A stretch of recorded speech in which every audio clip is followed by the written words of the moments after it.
Hail Satan metalheads! Greetings and welcome to the Friday 13th YouTube channel. Today I've just got an interview with Glen Benton from Deicide. Now Deicide have just released their new album called Banished by Sin on RPM Records. It's a fantastic album, taking you back to the classic Deicide albums of early years.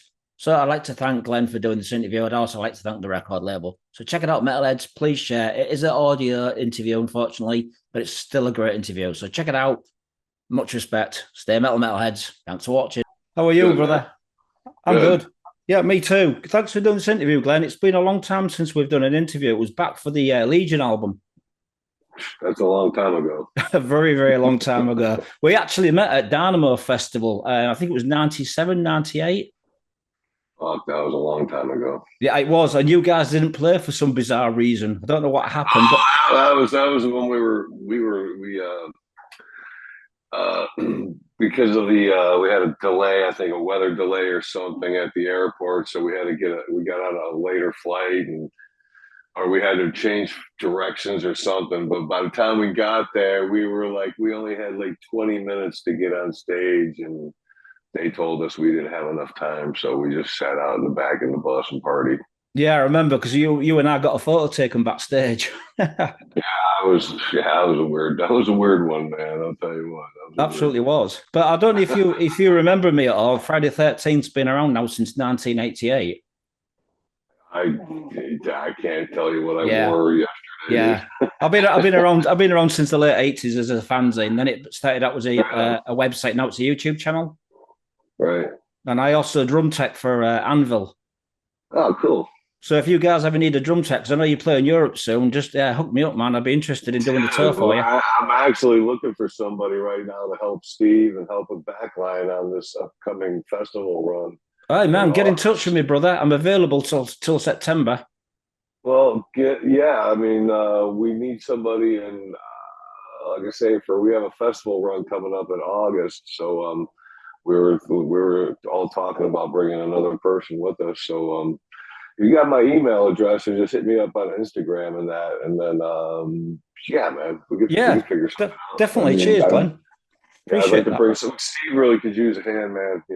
Oh, that's great, man. I'll say I'm available. I'm going to be on tour with Anvil in September for 2 months. So, yeah, I'm available till then, brother. Sweet. Okay, then. So, Glenn, I'd like to thank you for doing this interview for Friday the 13th. It's been, like I say, it's been a long, long time since the Legion album. So, I'm going to ask you some warm up questions first.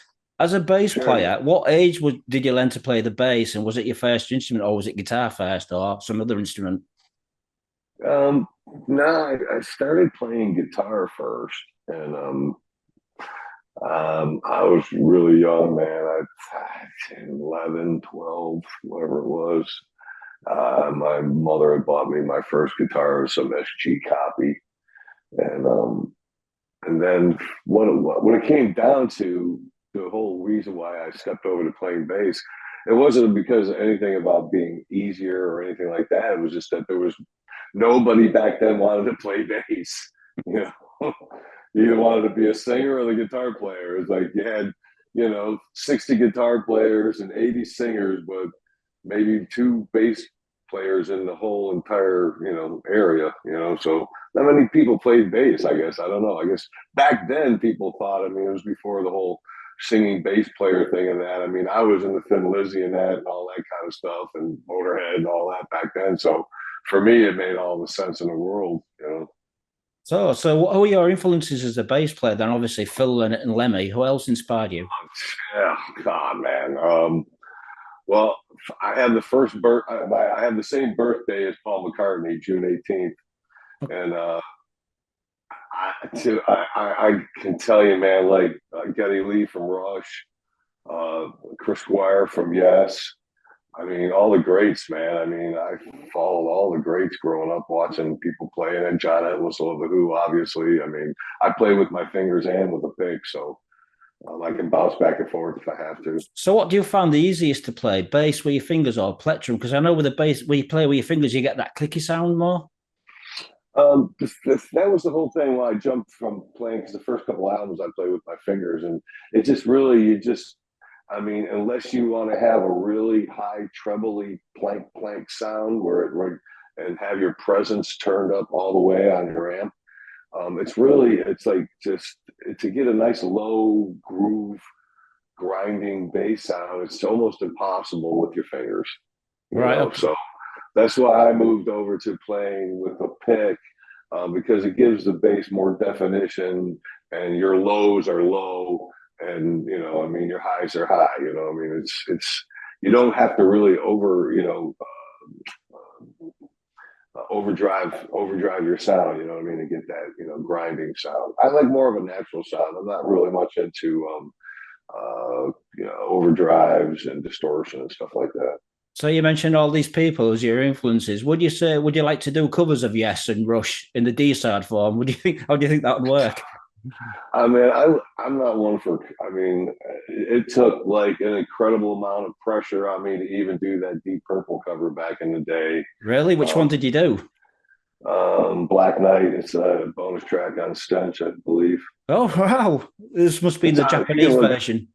Well, you can look it up on YouTube. It's out there. I'm definitely going to check that out. That's going to be interesting to listen to. So, what bass guitars do you play now? What's your make? What you endorse with? Well, I'm playing Fenders right now, and I bought a bunch of Fenders. My first bass was a Fender. Back in the day, I had a '74 Tele P bass, and I just like the way they're comfortable to play. They're light, and they just got an incredible amount of sustain.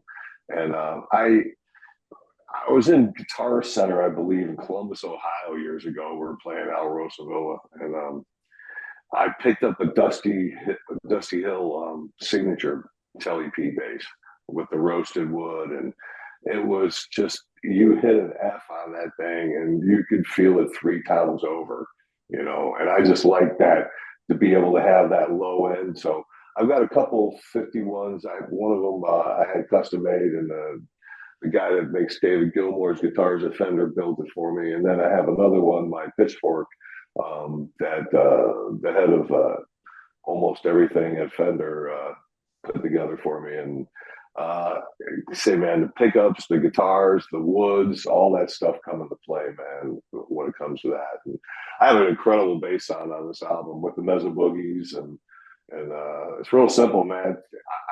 Somebody had been telling me, a friend of mine has been, telling me forever, man, to switch to 12s, speakers. And for bass, it's the perfect speaker, Right. playing out of a 12. Anything 10s to me don't have any, it's all mid and high, and no low end. And when you play like bigger, like 15s, it's too woofy. You don't get that really hard low end where like you feel it in your chest. The 12s give you that. Right. Right. So, how many bass guitars do you actually own now, then, Glenn? Have you actually sold any? Or have you kept every single one? Every time it's a curse. We joke about it here at the house that every time I sell one or give one away, three more walk in the door. It's like giving it to a good home, basically. I have no room. Like, I have a room that's my little office room here / spare bedroom, and there's guitars piled on top of guitars in that room, under the bed, against the wall, in the closet, outside the closet. So yeah, I have a pretty good pile. Back in the day, my BC Riches all took a pound, and I destroyed most of them with wearing the armor and all that stuff. And so a lot of those guitars I rolled to pay child support back in the day. So I mean, but all my other stuff, I haven't really sold too much. I have my custom ESP EX, and I have my custom destroyers, Ibanez's, and I keep a whole of that stuff. Man, I got a lot of vintage. I got an 85 Les Paul with Shaw pickups in it. I have I have two custom Gibsons. I have a pile of Gibson basses. I have a pile of Fenders. Like I say, man, I just like to have a like I say, if I want to have something, It my sounds like a choice. museum. Sounds like a museum in your we, house. we took it, like, every time we do a record, it's like I have to bring up pickup trucks full of guitars with me because they want to dig through all of them.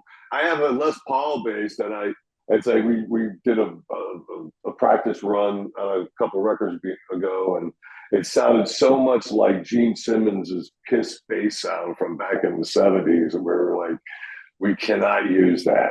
And then I had one of these oversized EX guitars that ESP gave me. It sounded so much like Megadeth bass sound that we're like, we can't use that either. So every time we've ever done, it always, what, Fender invented the bass guitar, and you could put it up against any of the big three, and they just have a sound, man. You know what I mean? And it's a unmistakable sound.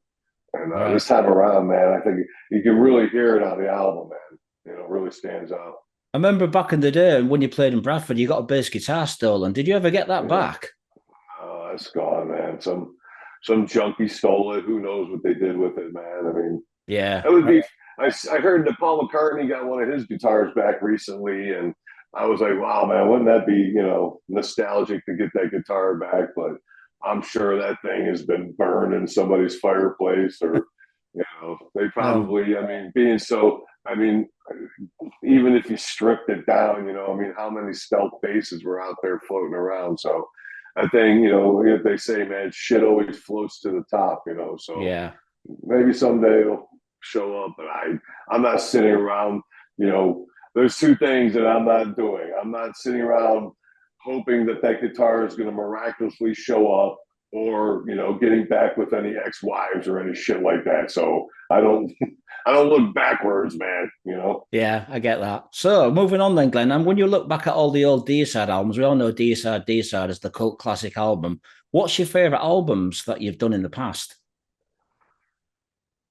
I don't know, man. I don't, and I have, I have favorite songs, I mean, I have songs that stand out that I'm proud of, that I wrote, that had character and Which ones are um, those? defined, the band. I mean, well, I mean, all the, Once Upon the Cross, and Homage for Satan, and, Dead by Dawn, Sacrificial. I mean, those songs, I mean, I have a lot of songs there that, Lunatic. I mean, there's a lot of things that I can put my fingerprints all over. Yeah. Y- So I don't know about favorite albums. I mean, I don't want to be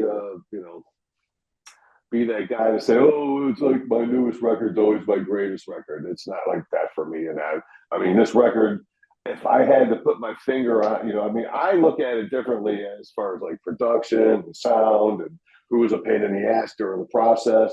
I mean, I look at it like in different ways than a fan would look at it. I mean, for me, it's, producing records and, making sure it is what it should be, and, or at least be somewhere what in the direction it should be. So like I've said this before, it's like I just feel sometimes like I'm the coach, that has to, point the team in the right direction and pick the right players and pick the right songs and pick the right parts and pick this and that. And, um, you know, I take artistic criticism just as well as the next guy, I mean, and give it, you know, so Does criticism help you build a stronger album in the future? I think it does. You know what? It was like this album, not to name names or pick songs and that, but the person that I'm talking about, he'll know what I'm saying. But there was like a part in one of his songs, and I felt that it wasn't a deicide part, you know. And you said, hey man, if you could just go home and see if you can come up with something else. And actually, what he came up with was incredible. And that that sense, when we're in the room together, us guys, I mean, we're friends, I mean, that sense of accomplishment, I could see it on his face, you know what I mean? Because he knew that he had outdone himself, you know what I mean? So, I'm the same way. It's like, if there's something that I can make better, tell me, you know what I mean? Give me, your input, you know what I mean?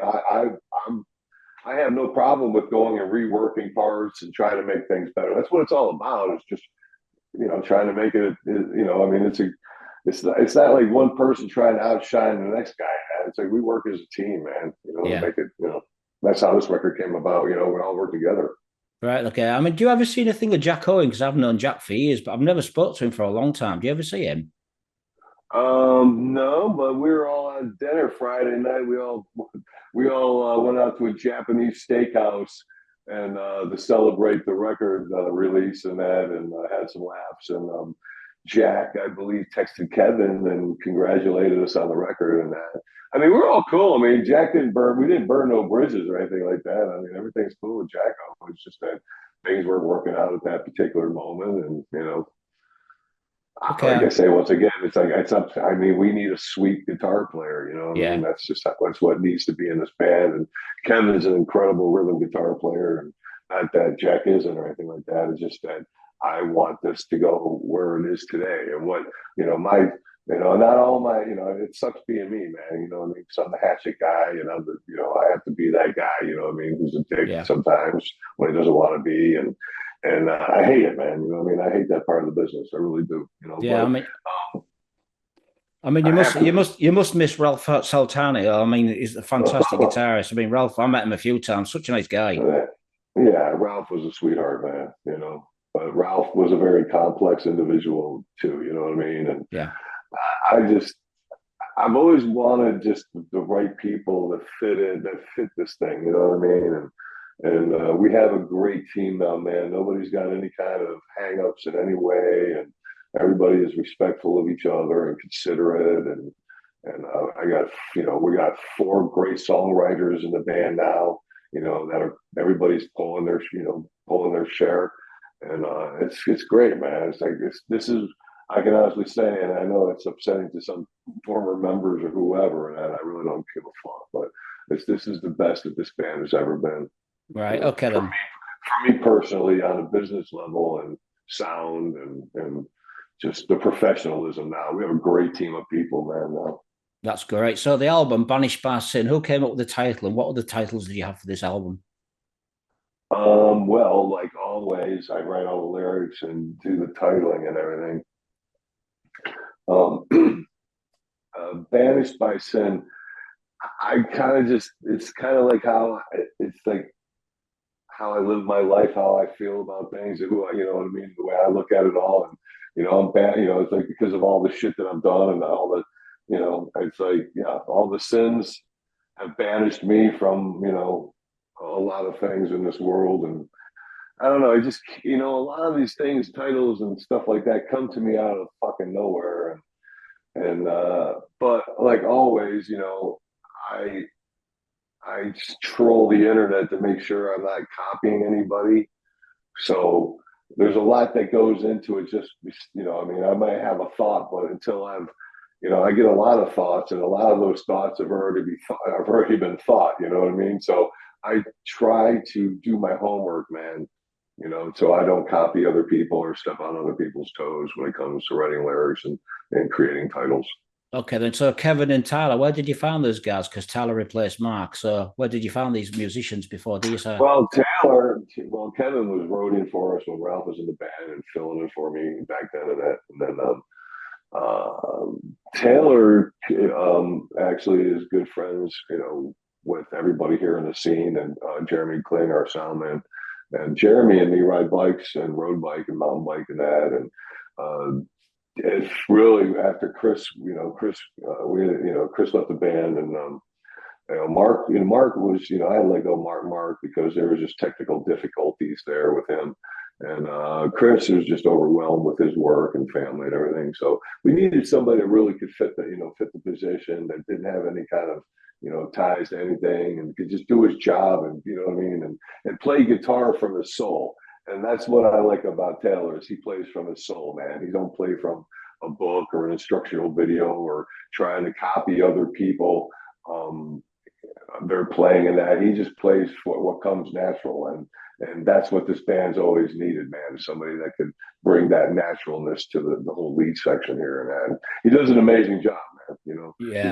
he's a multifaceted, talented individual, and an engineer himself.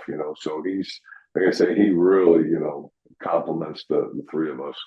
Okay, then. So it was produced by yourselves. You've done a fantastic job, by the way. It was also mixed and mastered by Josh Wilbur. I mean, they worked with Josh before. No, that was the record company. We were doing test mixes with people, because I really just felt like that the record should have been run flat. I didn't want to do, because we took we recorded it using a lot of Newman microphones. I'm not sure if you're familiar with Newman microphones, but they're No. about the best microphones in the business. And that I did vocals on a U87. So I bought a bunch of microphones to do the record, and we wanted to capture that live sound, and not use plugins and not use, we wanted to use real amplifiers, real cabinets, real, everything real, and not depend solely on Pro Tools and its plugins to create a record. So we did a lot of it with the old school demo kind of sense of, mind on the whole thing. And then getting Josh, to do, we had some text mixes done, they kind of sounded it was immediately over compressed for me. And like I told Josh, and when he got his hands on it, is that if you can't make it any better than what it is right now, just leave it alone, and because I don't want the record over compressed. Yeah. Okay. Because it took and what Josh was able to do was to keep that, what we created, that rawness that we created, he was able to keep that and capture that without losing any of its, it's because it's very powerful, man. I mean, it's got a lot of fury to it, and I didn't want to lose any of that. There's a lot of rawness to it there that you lose a lot of that, and when you go to mix and mastering, they tend to just, and that's the problem with all my previous recordings is that I didn't stress the whole compression thing, and now I got smart to it, So I think it was, once I got my own little studio going, and then I'm like, wow, you know what? I think the problem here lies with over compressing everything. Right. So how long did it take to record this album? The record's been done since last year. We've been sitting on our hands waiting for this thing to come out. But how long did it take? 2 or 3 months, I think, maybe. And I took every day. I did a different day for vocal tracks. Well, I would do one song a day over the course of, I believe, a couple of weeks. And, right. Okay. So I could go in there and have that same power every day, without straining or stressing my voice. Okay, so what songs stand out for you on this new album? I've seen the video. I've seen the video with the nuns and all that shit. It's quite brutal, isn't it? I like I said, man. For me, it's like I've heard the record a couple thousand times now. So yeah, I can say, man. To me, they're like my children, So they're all my favorites this time around. And it's funny, man. It's like everybody gravitates to, a different song, from what I've been hearing from the fans and that. It's like everybody has their own favorite. I guess it strikes, some of those straight songs. And I have a buddy of mine, the man that makes all of our jewelry, who's famous for the artwork on the album. He's listened to it like 5 times, and every time he texts me, he's like, he's got a new favorite. So it's one of those records that the more you listen to it, the more it all starts to cling to you. I mean, this is the first time you've used graphics for an artwork album cover. How would you feel about doing that away from the paintings that you've done in the past? This is actually my 3rd record I've used a computer to design. Yeah. Okay.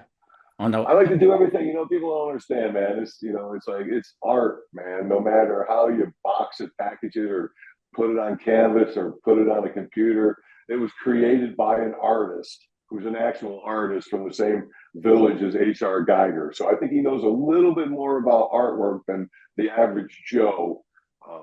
So we do what we feel it's what we feel, you know what I mean? And it's like to take that away from it, to take the feeling out of it, it's not art anymore. You know what? You're trying to please other people. And I don't care about pleasing people. You know what I mean? I care about pleasing me. And we were asked by the record label to create a new medallion for the next chapter of the band, and that's what he did. Awesome. It has nothing. People think it's about money or any of this shit. No, man, we all love the artwork. It looks incredible. I don't know if you can see the artwork behind me. Can you see the artwork? Yeah, we have the like I say, we got the backdrops all made, and they used AI at the factory to make the backdrops. So it just makes doing business easier. People just don't understand it. They all think I'm out there to rob them of their livelihoods. The comments are pretty hysterical, man. So I call it the Teletubby generation. So the record label RPMs, how did you hook up with those guys? Because last time you was on Century Media.